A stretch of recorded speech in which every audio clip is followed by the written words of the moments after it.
तो guys new blog में सबको स्वागत है। देखिए मैं इतने आसो कसारी पार आरो इफाल दी जाय আছে ট্রেন কিমান ধুনিয়া লাগিছে কিমান ডাঙৰ ট্ৰেন এই আছে আৰু মোৰ চেনেলটো সাবস্ক্ৰাইব কৰি আৰু ভিডিঅ'ত একটা লাইক দিব আৰু ভিডিঅ'টো চাই থাকক কিমান ধুনিয়া লাগে।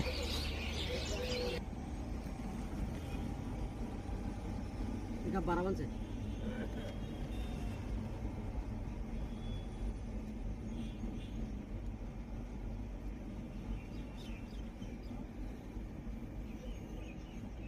पाँचशो बीघा दूरे धामाली बीघा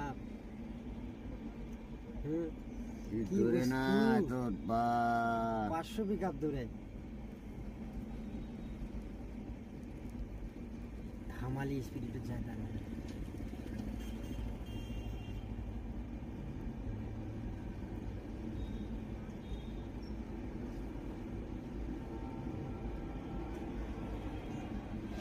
আজি ইমান ধুনিয়া লাগিছে কি কও আৰু বহুত ভাল লাগিছে। মোৰ চেনেলটো সাবস্ক্ৰাইব কৰি ভিডিঅ'টো একটা লাইক দিও। Bye bye.